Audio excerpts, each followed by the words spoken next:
Assalamualaikum warahmatullahi wabarakatuh.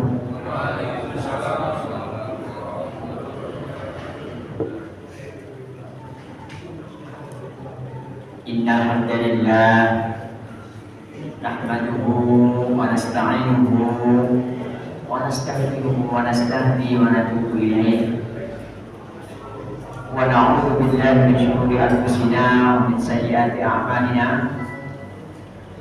Man yahdihillahu fala mudilla lahu wa man yudlil fala hadiya lahu.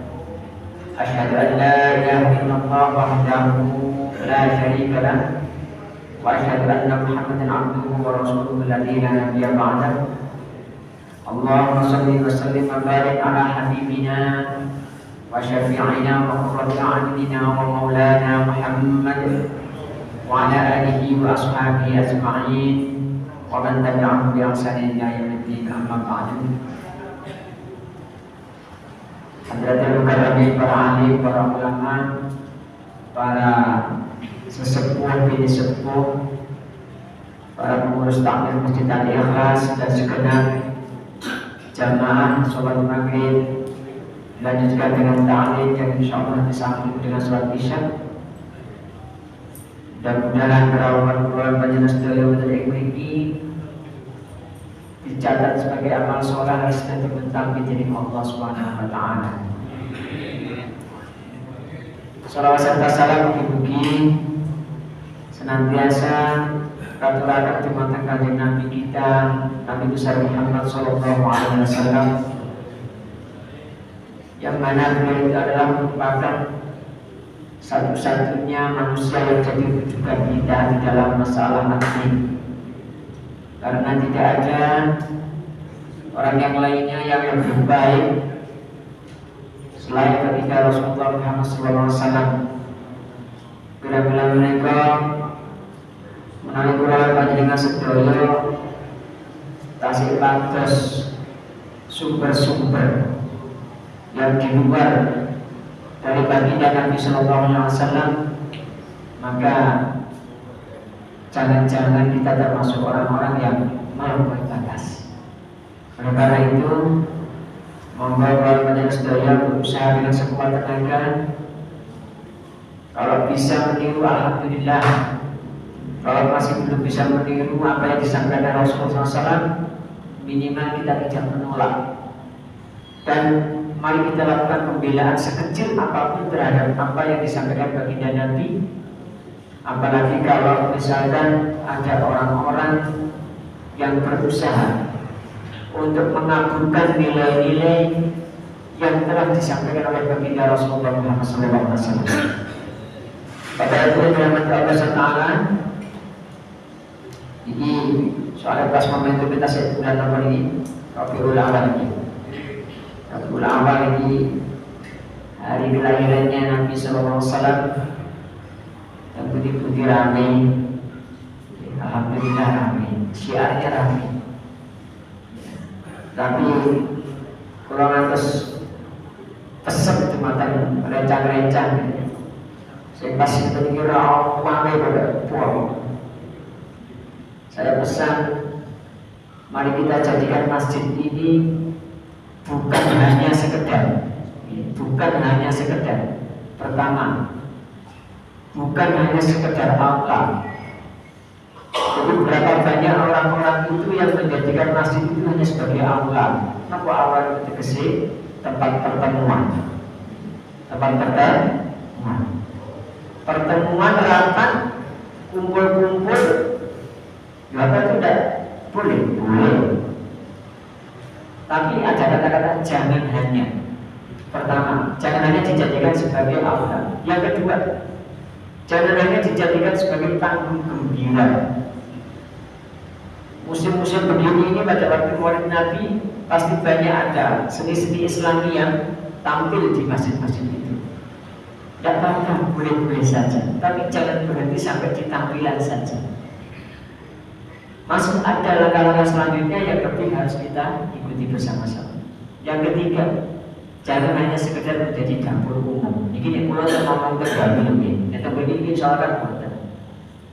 Cuma pulau ini pengen ngaturi pirsa dumateng panjenengan monggo rencang-rencang kita ini, teman-teman kita, murid-murid kita, anak cucu kita ini kita kasih tahu seperti ini. Jangan sampai hanya sekedar menjadi dapur umum. Artinya apa? Mau ke masjid kalau ada makanannya saja. Jadi jangan sampai hanya jadi aula, jangan hanya sekedar jadi bangku gembira, jangan sekedar menjadi dapur umum. Tetapi mari kita fungsikan yang paling utama, masjid itu sebagai tempat untuk beribadah, terutama sholat berjamaah. Misalnya kita jenengan kita ada materi. Misalnya panjenengan ini ngersani fenomena hari Jumat yang itu berburu-buru, ada orang berburu masjid. Kalau ini orang situ lima, setengah kali tiga. Nek panjenengan itu berapa putih rame nopo sepi di sini. Rame nopo sepi? Alhamdulillah. Nek panjenengan sedang masjid rame, pulau tengah jenengan kita terus umat Kanjeng Nabi sing layak dapat syafaat. Soalnya ini nopo, memang perintahnya begitu. Memang perintahnya begitu. Innama ya'muru masajidallahi man amana billahi, sesungguhnya orang-orang yang mengakurkan masjid itu adalah orang-orang yang beriman kepada Allah, kemudian melaksanakan sholat dan seterusnya. Bapak Ibu dirahmati Allah Taala, ikut kawan mawon. Terus kadang-kadang saya mumpung panjenengan jadi ngantuk. Ini ampun terulang ini soalnya betul kalau soal kan guyoni. Mana kalau dia materi dikira nyanyi komeng ini. Bismillahirrahmanirrahim. Kalau lanjutkan ini kantor muter sekali hadis. Yang kita sedang membahas tentang babakan tayamum. Insya Allah makin pada lanjutkan dengan pembahasan babul haid. Bab haid. Bismillahirrahmanirrahim. Ini memang ada hadis yang kemarin terakhir itu yang saya sampaikan tentang masalah orang yang dibungkus kain perban. Itu sampai ke ini. Insyaallah dari ini. Ya. Bapak itu jadi sekarang kita masuk ke hadis yang ke 114.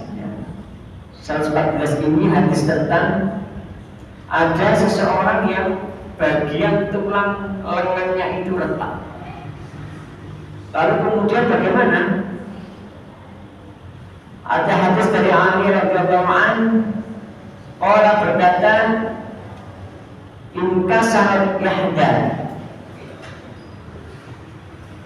Salah satu bagian di bawah inkasarat yahda zandaiya, salah satu bagian bawah tulang itu retak. Kemudian fas'altu, saya bertanya, Rasulullah SAW bertanya kepada Rasulullah SAW. Lalu bagaimana?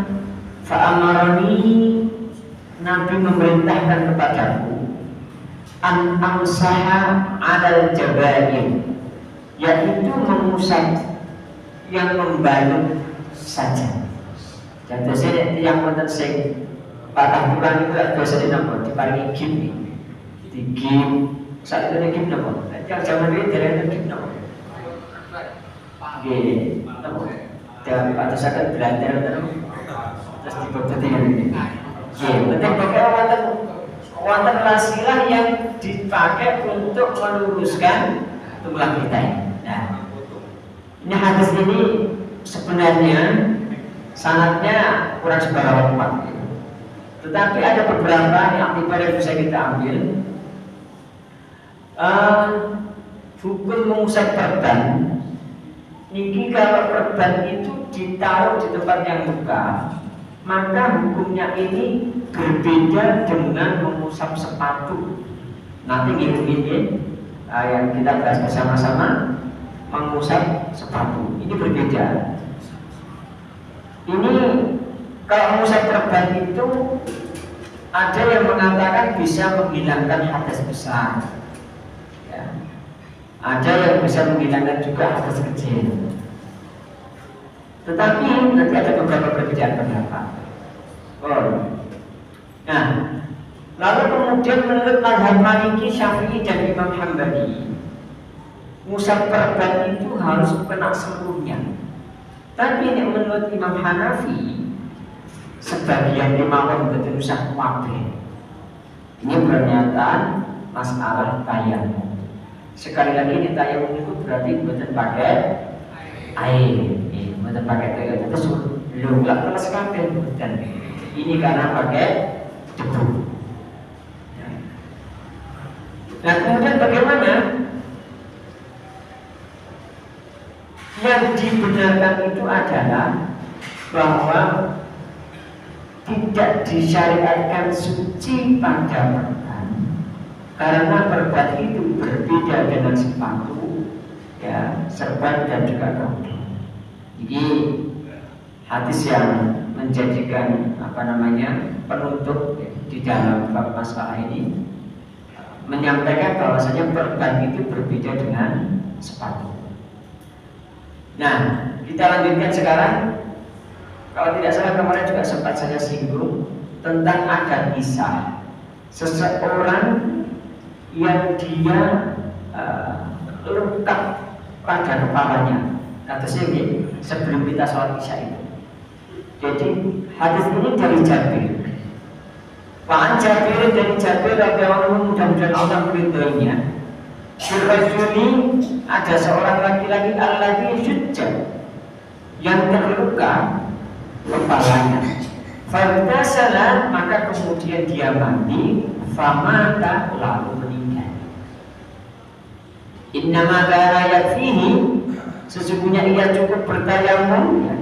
Innama kana yakfihi ayyatayammama wa ya'siba ala juhihi khirfah, ya.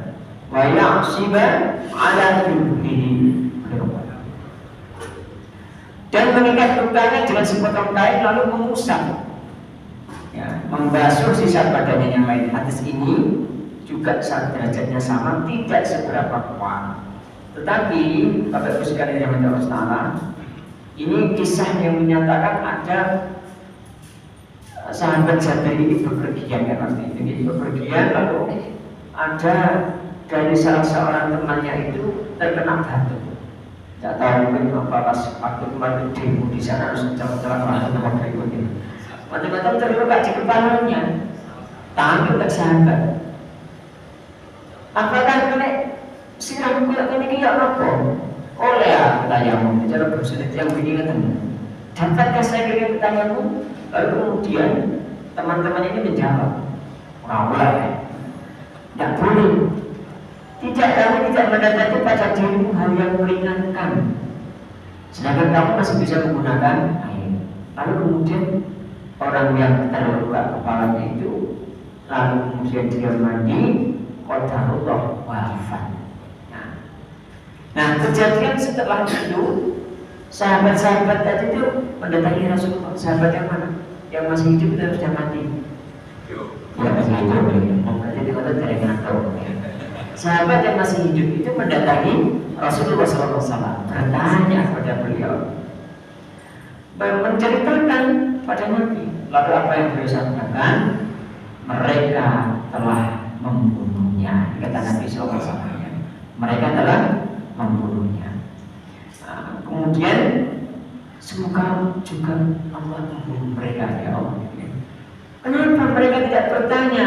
Mereka ngerti hukum tentang itu. Sesungguhnya kata Nabi SAW itu solusi dari kebodohan itu adalah bertanya. Kita teringat ada salah satu ayat di dalam Al-Quran, wa ma utitum minal ilmi illa qalil. Dan sesungguhnya saya tidak punya ilmu kecuali yang sedikit. Inilah Bapak Ibu sekalian yang mudah-mudahan mudah-mudahan ini bisa menjadi memperingat kita. Tapi sekali lagi hadis ini tidak seberapa kuat. Lanjut hadis yang selanjutnya, karena tidak seberapa kuat tidak perlu bahas banyak-banyak.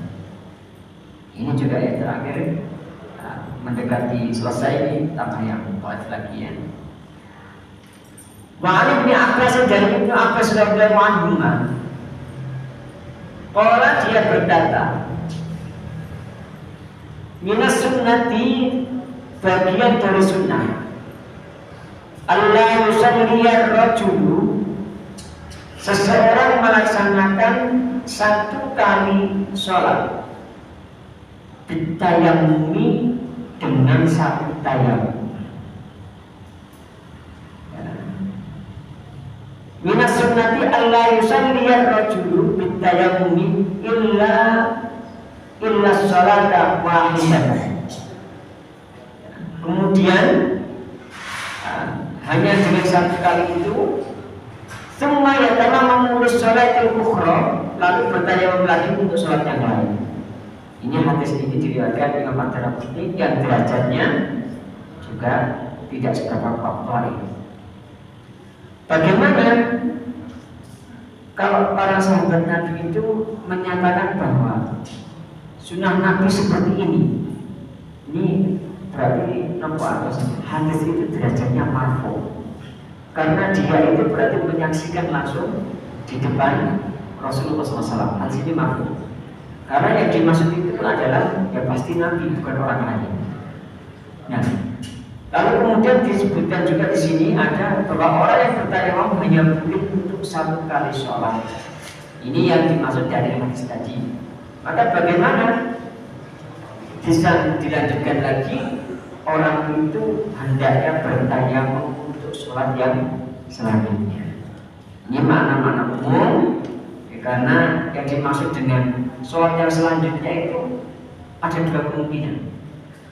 Sholat yang selanjutnya itu apakah beda waktu? Contohnya tayamum, terus kemudian sholat zuhur, mantul-mantul menjaga tidak batal sampai datangnya waktu asar, terus kemudian masuk waktu asar dia sholat.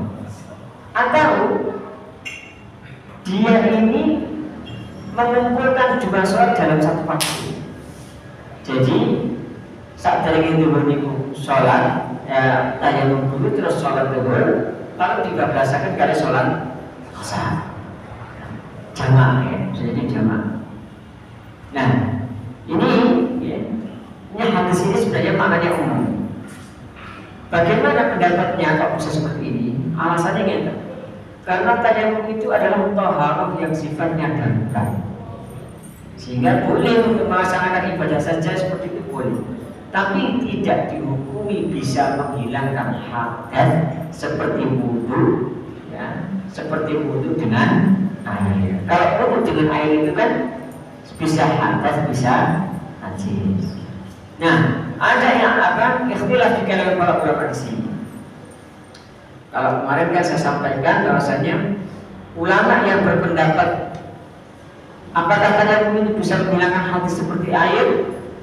Ya, ini Imam Hanafi berpendapat kalau tayamum itu bisa menghilangkan hadis secara mutlak.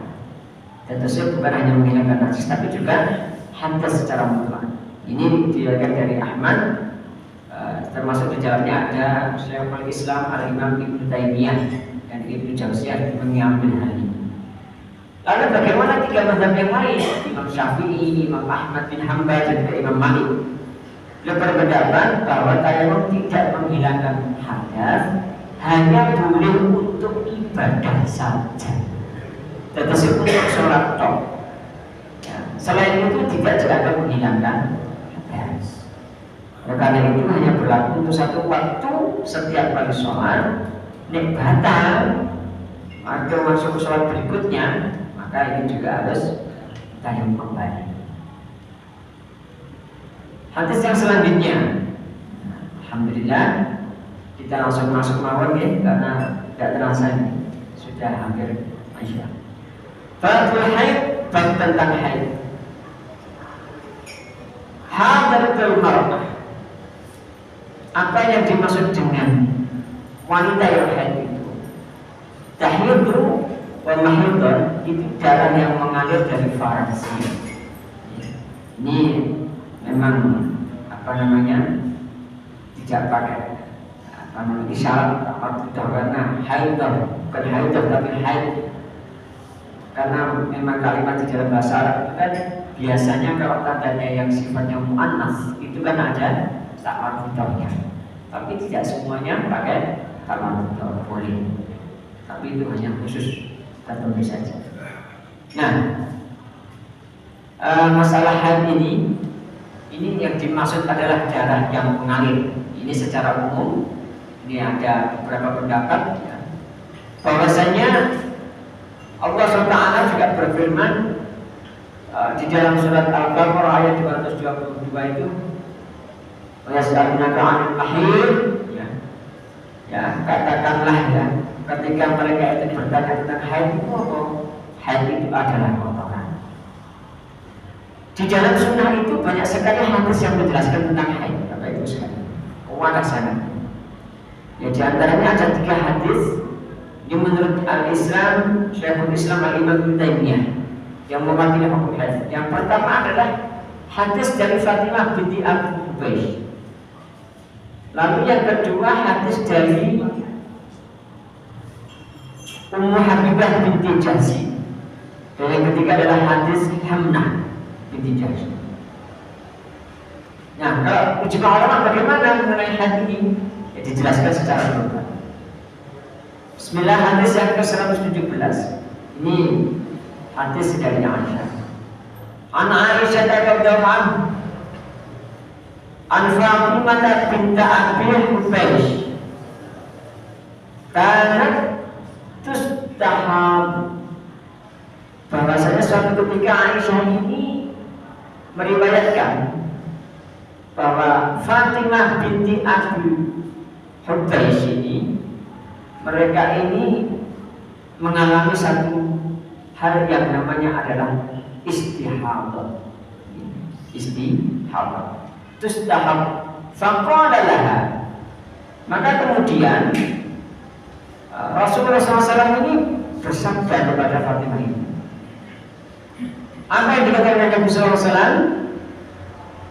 Indamal haidu, sesungguhnya dalam darah al-haid itu dami aswadu yu'raf, yaitu darah yang berwarnanya bukan darah yang berwarna hitam.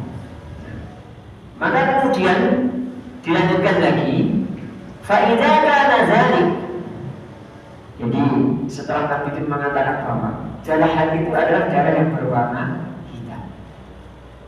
Fa'idha kana dzalik, kalau demikian, maka kata Nabi sallallahu alaihi wasallam, apa perintahnya? Fa'amsiki 'anis shalah, maka tinggalkanlah salat. Ya. Fa'idha kana al-akhir. Nah, tapi kalau kemudian darah itu bukan hitam, darah itu bukan hitam, kata Nabi SAW, fatawat dari wasalli, maka berwudulah dan sholatlah. Rawahu Abu Dawud dan Nasai, wasahhahu Ibnu Hibban wal Hakim, wastankarahu Abu Hatim. Bapak Ibu dirahmati Allah Taala, di sini Nabi SAW menyampaikan bahwasanya yang dimaksud dengan darah haid itu darah yang berwarna hitam. Tapi kalau tidak hitam itu tidak dianggap haid. Maka perintahnya di sini, maka tetap berwudu lalu laksanakan sholat, belum selesai. Tetapi di dalam riwayat yang lain, riwayat Abu Dawud disebutkan bahwasanya wa fi haditsin Asma binti Humays inda Abi Dawud, dari hadis yang diriwayatkan Asma binti Humays inda Abi Dawud, dari Abi Dawud ini, wa tajlis fi mirkan. Kemudian suatu ketika Rasulullah SAW bersabda kepada dia itu, fa idza ra'at sufratan fawqa ma'i, fa idza ra'at sufratan fawqa ma'i, sesungguhnya hendaklah dia duduk ya pada saat itu di bak yang dipakai bercuci.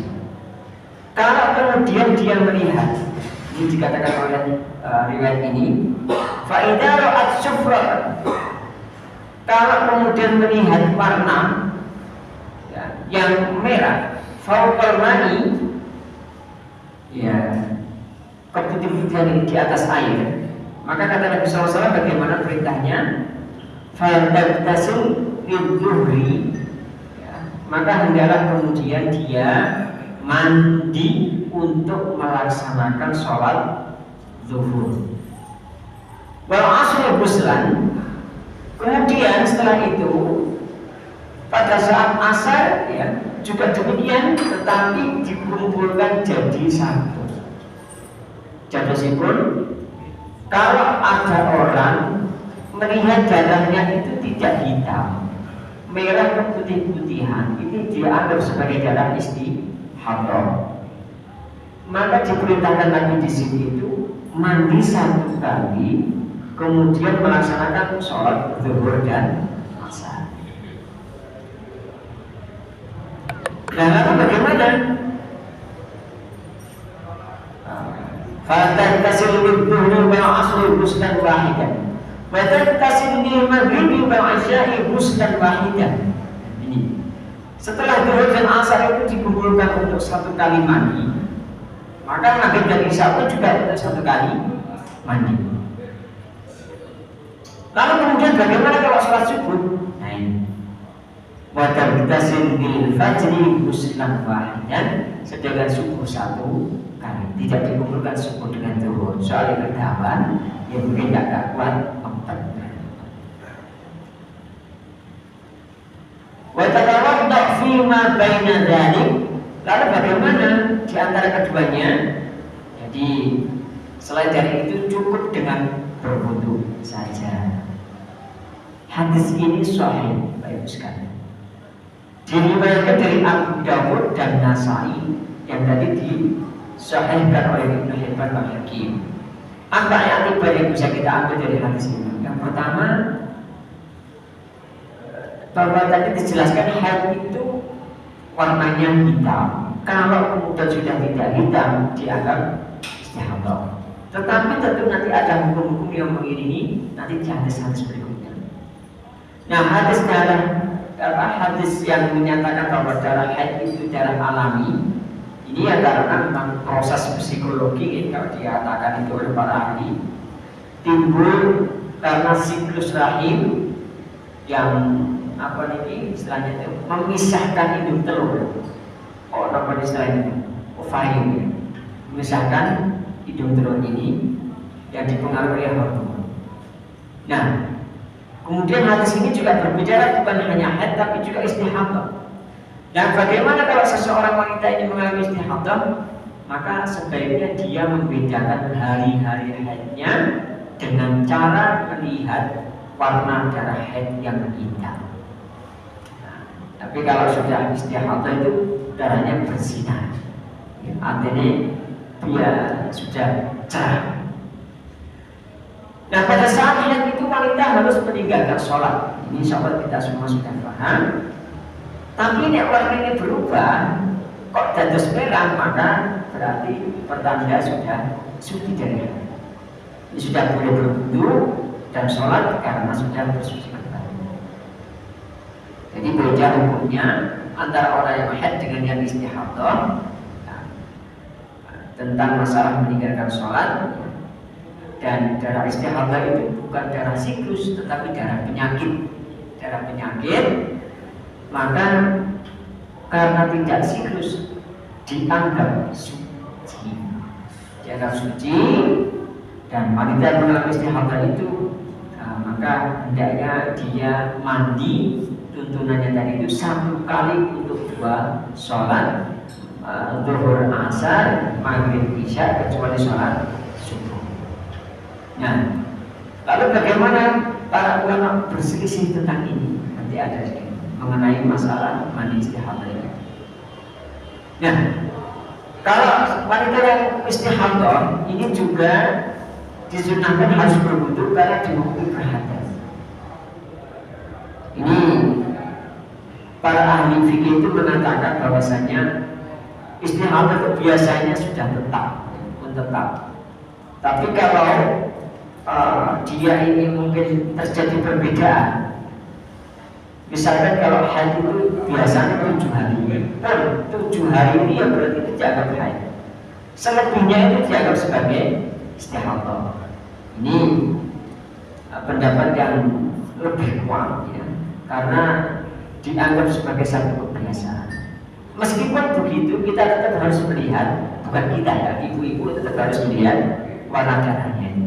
Nanti bapak-bapak ini pun ya mengontrol kepada ibunya, kepada istrinya, anak-anak maksudnya, dan juga punya anak-anak yang perempuan dititipkan ibunya.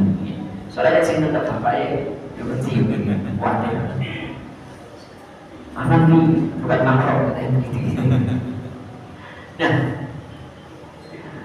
kemudian darah istihadah itu, kalau misalkan ada yang berwarna hitam atau tebal itu biasanya busuk ya, karena namanya juga penyakit.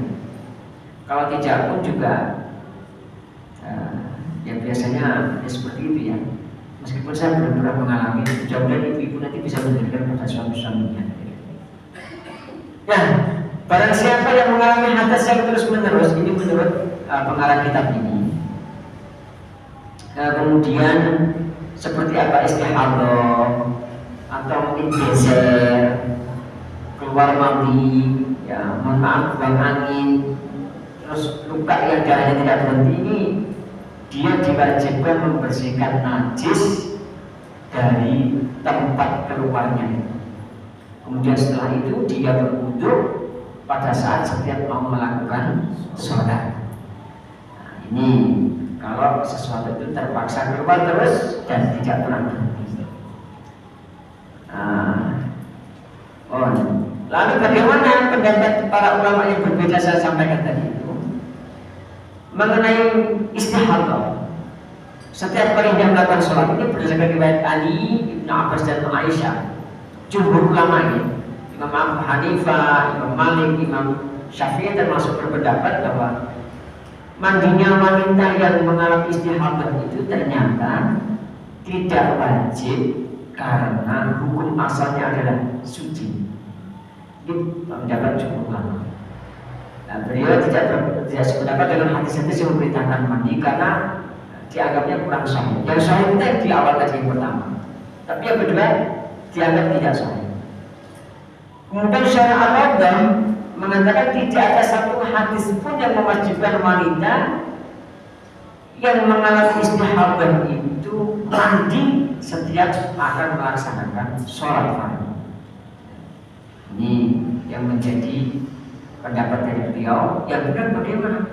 Ya mandi ketika haid saja, yang sudah bisa menjadi kebiasaan terakhir hitung dino itu berarti wajib mandi. Tapi istihadah tidak wajib mandi. Ini yang lebih utama dan lebih masyhur menurut jumhur ulama. Ini kenapa? Karena istihadah itu penyakit, bukan siklus bulan. Nah, sebagaimana dikuatkan kan dalam hadis tadi dikatakan, jika kamu menemui masa haid kan tidak boleh sholat. Tapi ini sudah selesai, maka cucilah darah yang masih ada, ya, kemudian sholat sebagaimana yang kita inginkan. Adapun riwayat Muslim, Ummu Habibah binti Jahsy, beliau itu selalu mandi kalau hendak melaksanakan sholat. Ini sebenarnya dianggap tidak punya alasan yang kuat, karena hanya menurut pandangan sendiri. Sedangkan Nabi SAW memerintahkannya hanya bersabda kepada begini, umkusi qadra makan tahbisuki yahdotuki summa tasiri, tunggulah qadra makan tahbisuki haidutik, ya, hari-hari haid itu summa tasiri, kemudian mandilah. Atau sipun apa? Ya wis kebiasaannya haid pirang dino, ya iku mandi. Nek pun kebiasaannya sudah selesai, berarti tidak wajib mandi. Ini yang memang ada ulama menjelaskan ini.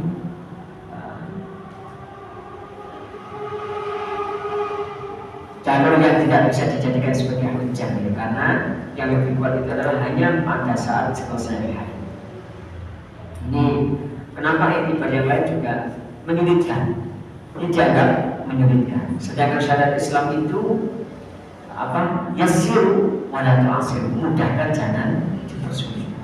Dan ini sebagaimana firman Allah SWT di dalam surat Al-Hajj ayat 78 ya, bahwa Allah itu sekali-kali tidak menjadikan agama ini sempit. Meskipun ada di dalam sebagian kitab sunan, ada sebagian ulama yang berpendapat seks wanita yang mustahadah itu tetap wajib mandi. Bersama pun saat kesokonnya. Ini yang paling unggul, tapi yang pertama jadi mandinya hanya pada saat selesai haid. Hadis selanjutnya, ini hadis yang juga masih berkaitan wa'an Hamnata binti Jahsy. Dari Hamnah binti Jahsy qala ya, bahwasanya dia berkata ya, Hamnah binti Jahsy ini bercerita begini, kuntu ustahadu haidatan katsiratan syadidatan. Waduh, kuntu ustahadu haidatan katsiratan syadidatan. Napa ini? Aku mengalami pendarahan sing akeh meneh. Kasiran itu kuatah. Terus kasiran itu berkata ditambah syadidatan. Mau momen kepada kira-kira untuk menjawab itu namanya banjir. Fakta itu, maka kemudian aku mendatangi kepada siapa? An-Nabi sallallahu alaihi wasallam, kepada Nabi. Lalu astaftihi ya, bagaimana? Kemudian beliau bersabda, sabdanya begini, Muhammadina, maka anda ingin kita lanjutkan setelah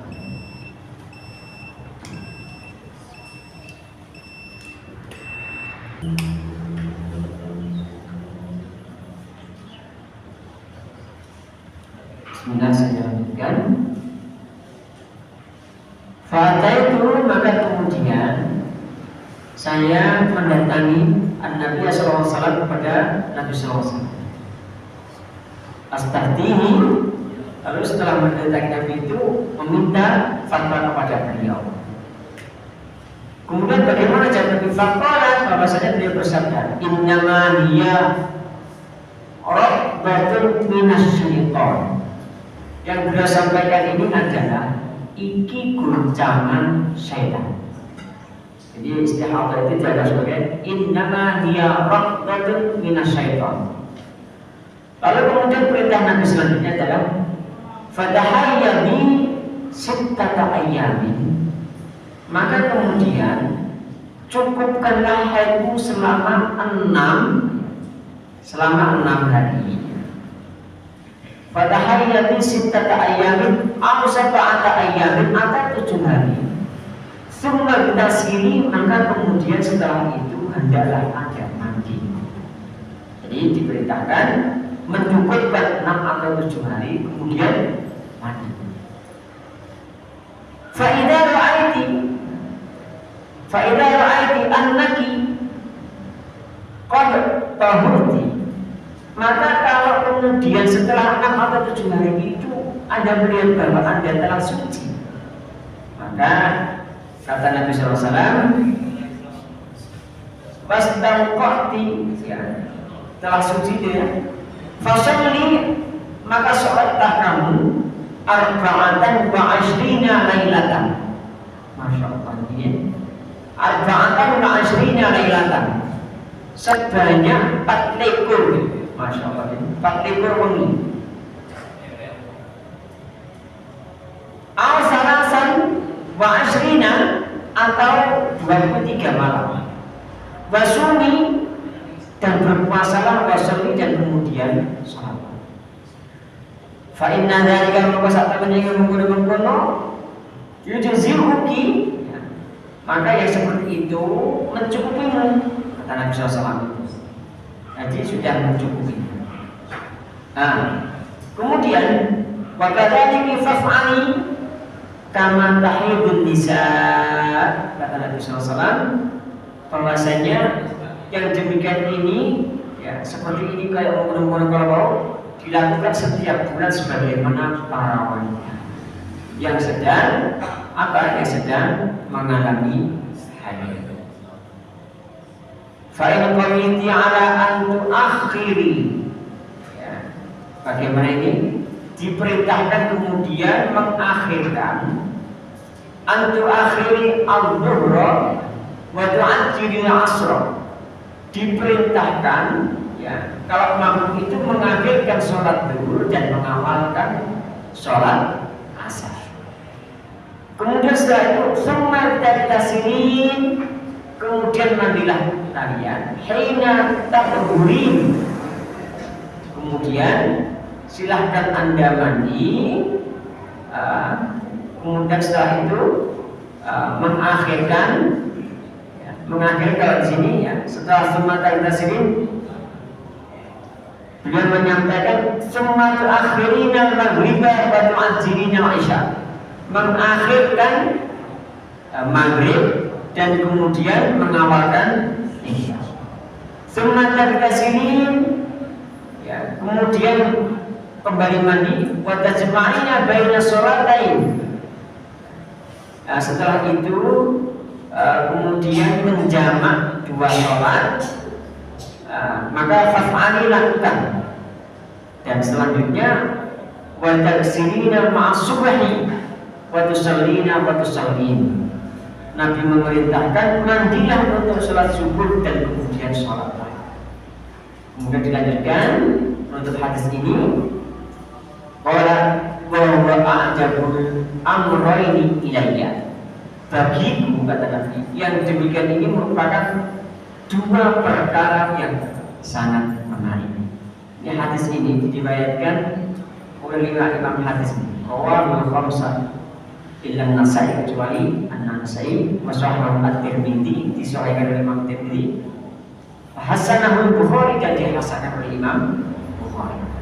Bapak Ibu yang dirahmati Allah Ta'ala, apa yang bisa kita ambil dari hadis ini? Pada masa Nabi SAW itu banyak wanita yang tidak mengeluarkan darah istihadah. Kalau kemudian wanita-wanita itu menemui Nabi bertanya, ya inilah ciri khas para sahabat waktu itu ya. Ya badan supra perempuan itu tangkap. Jadi karena saking khawatirnya, karena apa itu saya lupa ayatnya, wala taqfu ma laisa laka bihi ilmun, ya. Dan janganlah kamu mengikuti segala sesuatu yang di kamu itu tidak punya ilmu. Ini ayat Al-Qur'an ini. Wala taqfu ma laisa laka bihi ilmun. Terus kemudian apa? Innas sam'a wal basara wal fu'ada kullu ulaika kana anhu mas'ula. Karena sesungguhnya pendengaran kita, penglihatan kita akan diminta pertanggungjawaban oleh Allah SWT. Nah, berdasarkan ayat itu, maka wajar sahabat itu senantiasa bertanya kalau tidak paham. Nah, sampai masalah istihadah pun juga bertanya pada Nabi. Ini akhirnya Nabi pun juga menjelaskan. Jadi bukan sesuatu yang tabu menjelaskan seperti ini. Karena itu ibu-ibu ya para muslimah juga sebaiknya bertanya kepada siapa yang mengetahui paham tentang ini, meskipun pada masalah sampai yang di bagian musuh agak-agak privasi. Nek suka titip ke suaminya supaya suaminya ini bertanya kepada ulama jika ulama itu seorang laki-laki.